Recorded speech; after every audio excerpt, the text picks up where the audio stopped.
2025 நம்மளுடைய வாழ்க்கையில் ஒரு பெரிய மாற்றம் இருக்குமா? நான் எதிர்பார்க்குற விஷயங்கள்லாம் 2024 பல விஷயம் நடக்கலைங்க. ஆனால் இந்த 2025 என்னோட வாழ்க்கையில் பெரிய மாற்றத்தை எதிர்பார்த்து நான் காத்திருக்கிறேன் அப்படின்னு ஒரு வருட காலமாக அதிகமாக எதிர்பார்க்கும் நம்மளுடைய நேயர்களுக்காக ஒரு அற்புதமான செயல்பாடு இந்த 2025 நடக்க போகுது. அப்படி என்ன நடக்க போகுது அப்படின்னு பார்த்தீங்கன்னா, எப்பவுமே வருட கோள்களான சனி பகவான், ராகு பகவான், கேது பகவான் இவங்கெல்லாம் பார்த்திங்கன்னா எப்பவுமே அவங்கவுங்களுடைய காலங்கள் கடந்து போகும்போது கிரகங்கள் பயிற்சி ஆகிறதுங்கிறது இயல்பு. ஆனால் இந்த 2025 பார்த்திங்கன்னா ஒரு மறக்க முடியாத ஒரு மிகப்பெரிய ஒரு செயல்பாடு நடக்குங்க. இந்த செயல்பாடானது கிட்டத்தட்ட ஒரு 29-30 வருஷத்துக்கு ஒருக்க தான் நிகழும். என்னங்க அப்படி என்ன நிகழப்போகுது? என்ன பெரிய ஒரு மாற்றத்தை கிரகங்கள் கொடுத்துற போகுது அப்படிங்கிற ஒரு கேள்வி இருக்குது பார்த்தீங்களா? ஸோ அந்த கேள்விக்கான பதில் என்னென்னா, சனி பகவான் மற்றும் ராகு பகவான் அதே போல் குரு பகவான் இந்த 3 கிரகங்களுமே இந்த 2025 துவக்கத்திலேயே அப்படியே டிரான்ஸ்ஃபர் ஆக போகிறாங்க. சனி பகவான் பார்த்திங்கன்னா இந்த மார்ச் 29 கும்பத்திலேருந்து காலபுருஷன் ராசிக்கு 11ஆம் இடமான கும்பத்திலேருந்து மீன ராசிக்கு ட்ராவல் பண்ணுறாரு. இப்போ 11ஆம் இடத்துல உட்காந்து கிட்டத்தட்ட பல வேற ஆட்டி படைத்த சனி பகவான் 12ஆம் இடத்துல விரயஸ்தானம் அப்படின்னு சொல்லுவோம். காலபுருஷனுக்கு அது விரயஸ்தானம், விரயஸ்தானத்தில் அமர போகிறார். அது மிகப்பெரிய ஒரு மாற்றத்தை நம்மளுடைய சனி பகவான் கொடுக்கார். அதுக்கு அடுத்தபடியாக பார்த்திங்கன்னா குரு பகவான் பார்த்திங்கன்னா கரெக்டாக அந்த மே மாதம் 14ஆம் தேதி பயிற்சியாளர் ரிஷபராசிலேருந்து மிதுன ராசிக்குள்ள பயிற்சியாளர். இந்த ராகு பகவான் பார்த்திங்கன்னா அடுத்த செகண்ட் அந்த ஒரு கிட்டத்தட்ட ஒரு 4 நாள் 5 நாள் கேப்பில் ராகு பகவான் என்ன பண்ணுறாங்க, 12 இருக்க ராகு 11க்கு வராரு, 6 இருக்க கேது 5க்கு வராரு. அதாவது காலபுருஷன் ராசிக்கு 6, 5ன்னு சொல்லியிருக்கேன். உங்களுடைய சுய ராசிக்கு கிரகங்களுடைய அமைப்பு மாறும். அப்படி மாற்றங்கள் நிகழும்பொழுது, ஏன்னா 2 கிரகம் மாறினாலே நம்மளுடைய வாழ்க்கையில் ஒரு ஏற்றமும் இருக்கும், சில நேரங்களில் இறக்கமும் இருக்கும். அப்போ 3 கிரகங்கள் ஒரு ராஜ கிரகங்கள் என்று கருதப்படுகின்ற கிரகங்களாகிய 2 கிரகங்களும், நிழல் கிரகங்கள் என்று கருதப்படுகின்ற 2 கிரகங்களும் பயிற்சி ஆகிறதுனால உங்களுடைய வாழ்க்கையில் மிகப்பெரிய ஒரு ஏற்றமான சூழ்நிலைகள். யாருமே இந்த 2025 நான் தோத்துட்டேன், என்னோடய வாழ்க்கையில் எதுவுமே நடக்கலை அப்படின்னு சொல்கிறதுக்கான வாய்ப்புகளே இந்த 3 கிரகங்களும் கொடுக்க போக கிடையாது. கிட்டத்தட்ட ஒரு 5 மாதங்கள் சில ராசிகளுக்கு ஹை லெவல், அதே போல் ஒரு கிட்டத்தட்ட ஒரு 7 மாதங்கள் சில ராசிகளுக்கு ஹை லெவல். ஸோ அப்போ பிரித்து கொடுக்க போகிறாங்க. இந்த 2025 12 ராசி நேயர்களுக்குமே ஒரு என்ன சொல்லணும், ஒரு அண்ணன் தம்பி உறவு இருந்தால் என்ன பண்ணுவோம், நீ இவ்வளோ ரூபா வச்சுக்கோ, நீ இவ்வளோ ரூபா வச்சுக்கோ, யாரும் கஷ்டப்படாத அப்படின்னு சொல்லுவாங்க பார்த்தீங்களா? ஸோ அந்த கஷ்டப்படாத நிலைமைகளை இந்த வருஷத்தில் நான் கஷ்டப்பட்டேன் அப்படின்னு சொல்லி யாருமே அதிகமாக சொல்லாத நிலைமைகளை நம்மளுடைய 3 கிரகங்களுமே உங்களுக்கு வாய்ப்பை கொடுக்கறதுனால இந்த 2025 நம்ம அனைவருமே அமோகமாக உண்மையாகவே வரவேற்கலாம். உலகியல் ரீதியாக என்னென்ன மாற்றங்கள் அப்படின்னு சொல்லி பார்த்தீங்கன்னா, பொருளாதார ரீதியாக தடைகள் விலக போகுது. பொருளாதாரம் நல்லா புழக்கம் இருக்கும், பணப்புழக்கம் இல்லைன்னு சொல்லக்கூடிய சூழ்நிலைகள் மக்களுக்கு இருக்காது. என்கிட்ட ஓரளவுக்கு இருக்குது, எனக்கு ஏற்ற மாதிரி இருக்குது அப்படின்னு நீங்கள் சொல்லக்கூடிய வாய்ப்புகள் உண்டு. அதே போல் 12ஆம் இடத்துல சனி பகவான் காலபுருஷன் ராசிக்கு 12 மீன ராசிக்கு சனி பகவான் வர்றதுனால சில இயற்கை சீற்றங்கள் உண்டு. அதாவது கடல் அந்த பக்கம் கொஞ்சம் கொந்தளிச்சு அப்படின்னு சொல்லி சில ஏரியாக்களில் கடல் சீற்றங்கள் உண்டு. அந்த மழை சம்மந்தப்பட்ட விஷயங்களில் சில ஏரியாலாம் ரொம்ப பாதிக்கும். அது பார்த்திங்கன்னா நம்ம சென்னை சம்மந்தப்பட்ட அதே போல் பெருநகரங்களில் கொஞ்சம் மலைகளால் சில பாதிப்புகள், கடல் சார்ந்த பகுதிகளில் கொஞ்சம் பாதிப்புகள்லாம் இருக்கிறதுக்கான வாய்ப்புகள் உண்டு அப்படின்னு பார்க்குறோம். ஸோ அதுக்கு அடுத்தபடியாக அந்த உலகியல் ரீதியாக இன்னொரு பெரிய மாற்றம், யாரெல்லாம் சினித்துறையில் சின்னத்திரை, பெரிய திரை, யூடியூப் மற்றும் இந்த திரைகளில் தன்னுடைய திறமையை காட்டணும்னு ஆசைப்பட்டு நான் போராடிக்கிட்டு இருக்கேன் அப்படின்னு சொல்லி எதிர்பார்த்துருக்க நம்மளுடைய நேயர்கள் யாராக இருந்தாலும் சரி, இந்த ராகு பகவான் 11 வந்து உங்களுடைய முழு திறமையும் வெளிக்காட்டுவதற்கான ஒரு வாய்ப்பை அள்ளி வழங்க போகிறார்.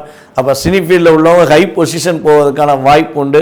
திறமை உள்ளவர்கள் வெளியே கொண்டு வருவார். அதான் விஷயம். நான் சும்மா உட்காந்தேன், வீட்டில் உட்காந்தேன், என்னை தேடி வந்து கொடுப்பாங்கன்னு சொல்ல முடியாது.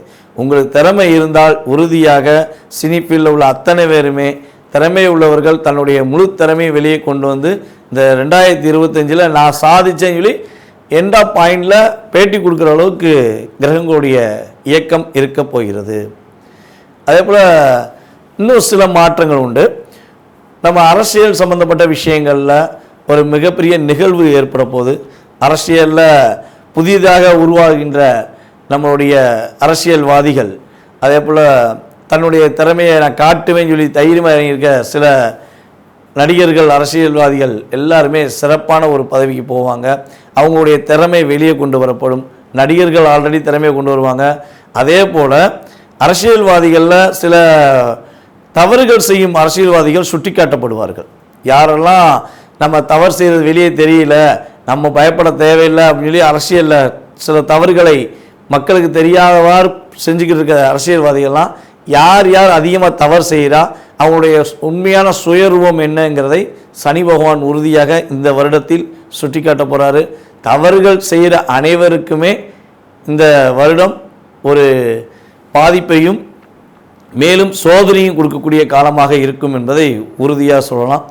அதுக்கு அடுத்தபடியாக இந்த 2025 நம்மளுடைய 12 ராசி நேயர்களில் என்னென்ன எதிர்பார்ப்புகள் இருக்கோ அந்த எதிர்பார்ப்புகள் சம்பந்தப்பட்ட விஷயங்களை முழுமையாக பார்ப்போம் வாங்க.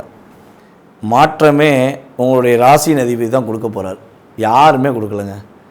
மிகப்பெரிய மாற்றத்தை கொடுக்க போகிறான்னா உங்களுடைய ராசியின் அதிபதியான சனி பகவான் மிகப்பெரிய மாற்றத்தை இந்த 2025 பாத சனியாக மாறி கொடுக்க போகிறார். அதான் மிகப்பெரிய ஒரு நல்ல மாற்றம் அப்படின்னு சொல்ல முடியும். கும்பராசி நேயர்களான உங்களுக்கு ஒரு இயல்பான குணங்கள் உண்டு. என்ன குணம்னா இரக்க குணம் தான் ரொம்ப ரொம்ப அதிகம். அந்த இரக்க குணத்தால் பாதிப்படைஞ்ச விஷயம் ரொம்ப ரொம்ப அதிகம் அப்படின்னு கூட சொல்லலாம். யாரை பார்த்தாலும் இறக்கப்படுறது, ஏதாவது கஷ்டப்பட்டுட்டாங்கன்னா நம்மளால் முடிஞ்ச உதவி செஞ்சிட மாட்டோமா அப்படிங்கிற எண்ணம் உங்கள்கிட்ட அதிகமாக இருக்கும். ஏன் உங்களுக்கு இந்த எண்ணம் இருக்குது? எவ்வளோ அடிபட்டாலும் நான் திருந்த மாட்டேங்க அப்படின்னு சொல்லி சில நேரங்களில் நீங்கள் யோசிச்சிருப்பீங்க பார்த்தீங்களா? இதுக்கான காரணம் என்னென்னா, கும்பத்தோடைய செயல்பாடே ஒரு குடத்துக்குள்ளே ஒரு தீபத்தை பொருதி வச்சா எப்படி அந்த குடம் வந்து வெளிச்சத்தை பிரகாசமாக கொடுக்குதோ அதே மாதிரி தான் நீங்கள் உள்ளே இருந்து ஒரு வெளிச்சத்தை பல பேருக்கு கொடுத்துக்கிருக்கீங்க. நீங்கள் எந்த இடத்துல இருக்கீங்களோ, கும்பராசிக்காரங்க எந்த இடத்துல இருக்காங்களோ அந்த இடத்துல இருக்கவங்களாம் அற்புதமான புண்ணியம் பண்ணணும்னு சொல்லலாம்.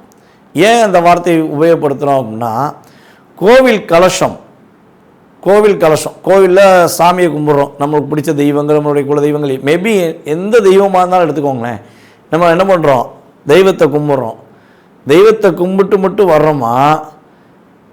அதை விட கோவிலில் உள்ள கலசத்தை கும்பிட்றவங்க அதிகமானவர் இருப்பாங்க. பார்த்துருக்கீங்களா? அப்படியே சாமியை கும்பிட்டு முடிச்சுட்டு கலசத்தை நோக்கி கையெடுத்து கும்பிடுவாங்க. காரணம் என்னென்னா, அத்தனை விதமான எதிர்வினை ஆற்றல் எல்லாமே சாமி வாங்குதோ இல்லையோ அந்த கும்பம் வாங்கியிருக்கும். அப்போ ஐயா இவ்வளோ எதிர்வினை ஆற்றல் வாங்குற நீ என்னையும் காப்பாற்றுன்னு சொல்லி கும்பத்தை நோக்கி கும்பிட்டு வராங்க. அப்போ அந்த கும்பாபிஷேகம் பண்ணுற இடங்கள்லாம் ஒரு வைப்ரேஷன் நல்லா இருக்கும் சொல்லுவாங்க பார்த்தீங்களா?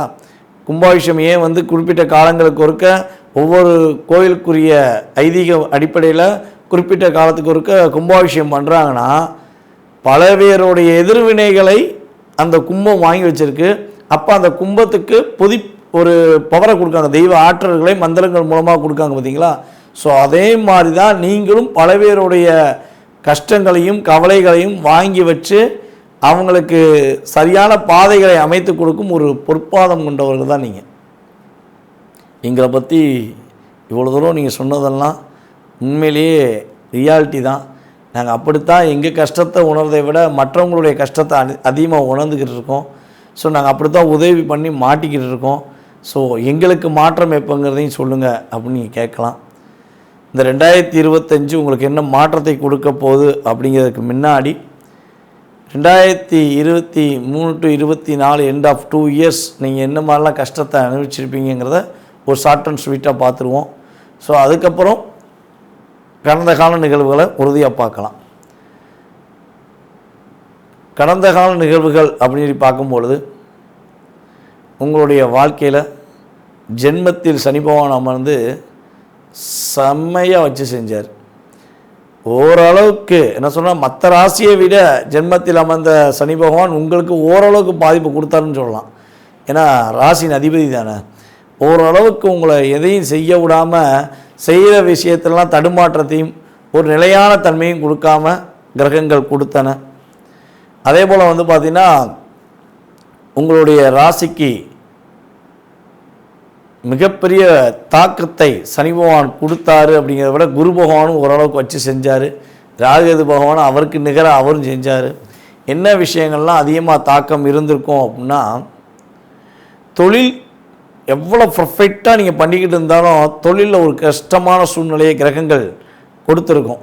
நீங்களே தொழில் ஆரம்பிச்சிருப்பீங்க, நீங்களே அந்த தொழிலை நடத்த வேண்டாங்கிற சூழ்நிலையை உருவாக்கியிருக்கோம்.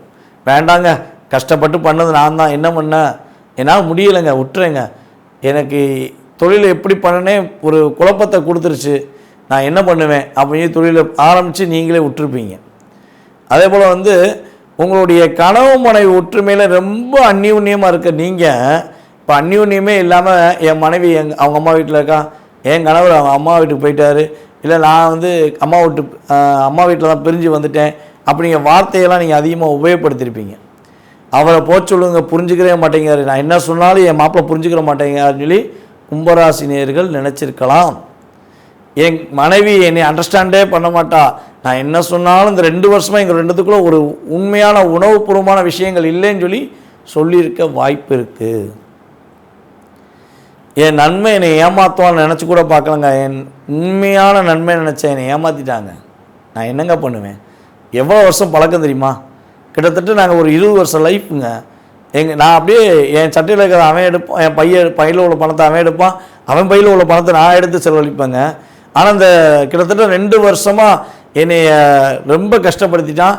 ஏன்டா இவன்கிட்ட எல்லா விஷயத்தையும் சொன்னேன், ஏன்டா இவனை பார்த்தேன் கூட நான் நினைக்கிற அளவுக்கு ஆயிடுச்சுங்க அப்படின்னு சில பேர் வருத்தப்பட்டிருக்கலாம். ஏன் இதெல்லாம் பட்டிருக்கலாம் அப்படின்னு சொல்கிறேன்னா, இந்த கோச்சார ரீதியான கிரகங்கள் அதெல்லாம் கொடுத்துருக்கும். ஆனால் அதை தாங்குகிற சக்தியோ அதை கடந்து வர சக்தியோ உங்களுடைய சுய ஜாதகத்தில் வலிமையாக இருந்தால் இது வெளிக்காட்டாமல் நடந்திருக்கும். அந்த கிரகங்களுடைய கிரக பயிற்சி, அதாவது தசாபுத்தியோட பயிற்சி காலங்கள் உங்களுக்கு கொஞ்சம் அதிகமான பாதிப்பை கொடுத்தா, ஆமாம் அப்படித்தாங்க இருந்துச்சு, நம்பிக்கை துரோகம் பண்ணிட்டு போயிட்டாங்க அப்படின்னு சொல்லி நீங்கள் உறுதியாக சொல்லிடுவீங்க. இல்லைங்க, ஓரளவுக்கு பாதிப்பு இருக்கத்தான் செஞ்சிச்சு, புரிதலில் சில பிரச்சனை இருந்துச்சு, ஆனால் அட்ஜஸ்ட் பண்ணி போயிட்டோம், பரவாயில்ல அப்படின்னு சொல்லக்கூடிய வாய்ப்புகளும் நடந்திருக்கும். ஏன்னா உங்களுக்கு கோச்சார ரீதியான கிரகங்களுடைய செயல்பாடுகளில் லாபமோ நட்டமோ 30% தான், மீதி 70% உங்களுடைய சுய ஜாதகத்தில் தான் இருக்குது. அதான் விஷயம். ஸோ அப்போ சில பேர் என்னையா நீ சொன்ன நடக்கவே இல்லை அப்படின்னு கீழே கமாண்டில் போடுறாங்க பார்த்தீங்களா, அப்படின்னா அவங்க ஜாதகம் சுய ஜாதகம் வலிமையாக இருக்குன்னு நம்ம நினச்சிக்கணும் போல். ஏன்டா நம்மளை இப்படி தவறாக கமாண்ட் போடுறாங்க நம்ம நினைக்க போகிறது கிடையாது. நம்மகிட்ட ஜாதகம் பார்க்க வந்தாலே நம்ம என்ன பண்ணுறோம்னா, இயல்பாகவே சுய ஜாதகத்தை வாங்குகிறோம், அல்லது டேட் ஆஃப் பர்த் டீட்டெயில்ஸை வாங்கிட்டு அவங்களுக்குரிய பணம் எவ்வளோன்னு சொல்லி பணத்தை வாங்கின பிறகு தான் ஜாதகம் பார்க்குறோம், இல்லைன்னு சொல்லலை. ஸோ ஆனால் அவங்கள்ட்ட எப்போயுமே வந்து கடந்த கால நிகழ்வுகளில் என்னென்ன நடந்திருக்கும், மறக்க முடியாத விஷயங்கள் என்ன, மறக்கக்கூடிய விஷயங்கள், அதாவது நடந்த நல்ல விஷயங்கள் என்னங்கிறத நம்ம ஃபஸ்ட்டு சொன்னப்பறம் தான் அவங்களுடைய கேள்வியை வைப்போம்.